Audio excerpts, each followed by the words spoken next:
वडा यात्रा ही श्रद्धेचा उत्सव, सुव्यवस्था राखणे आपले सामूहिक कर्तव्य. किशोर जोरगेवार. वडा यात्रेच्या पार्श्वभूमीवर जिल्हाधिकारी कार्यालयात बैठक.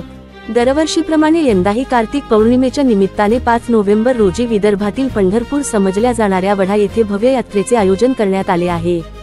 यात्रेच्या पार्श्वभूमीवर आज शुक्रवारी आमदार किशोर जोरगेवार यांनी जिल्हाधिकारी कार्यालयात नियोजन आढावा बैठक घेऊन यात्रेच्या नियोजनासंदर्भात महत्त्वपूर्ण सूचना केल्या आहेत.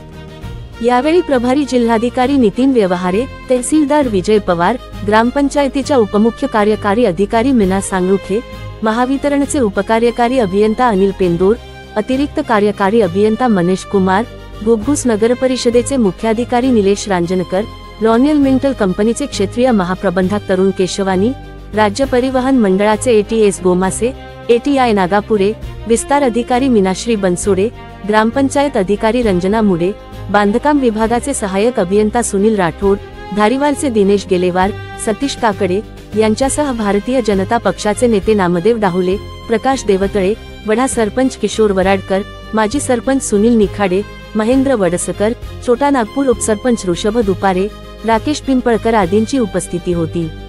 बैठकीत बोलताना आमदार किशोर जोरगेवार म्हणाले की वडा ही भाविकांची आस्था असलेली पवित्र भूमी आहे. कार्तिक पौर्णिमेला येथे लाखो भाविक येतात, त्यामुळे प्रशासनातील प्रत्येक विभागाने एकत्रितपणे काम करून यात्रा सुयोग्य व शांततेत पार पडेल असा प्रयत्न करावा. ते पुढे म्हणाले, यात्रेकरूंच्या सोयीसाठी 10 छोट्या बसेसची व्यवस्था करण्यात यावी.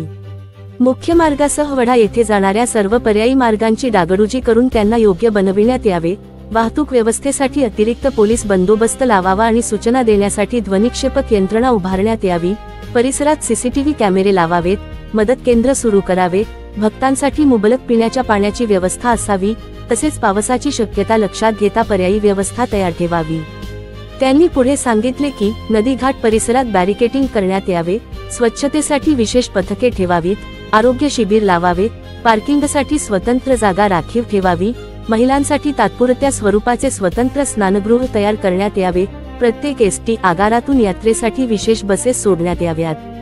विद्युत पुरवठा अखंड ठेवण्यासंबंधी, मोबाईल टॉयलेट्स उभारण्याबाबत तसेच सुरक्षेच्या दृष्टीने आपत्कालीन नियंत्रण कक्ष सुरू करण्याच्या सूचनाही दिल्या. शेवटी आमदार जोरगेवार म्हणाले, यात्रा ही श्रद्धेचा उत्सव आहे. श्रद्धेसोबत सुव्यवस्था राखणे हे आपले सामूहिक कर्तव्य आहे. प्रत्येक अधिकारी आणि स्वयंसेवकाने जबाबदारीने आपले कार्य पार पाडल्यास वडा यात्रा यंदाही आदर्श ठरेल असे ते म्हणाले. बैठकीला मंदिर कमिटीचे विश्वास यांच्यासह संबंधित सर्व विभागाच्या अधिकाऱ्यांची उपस्थिती होती.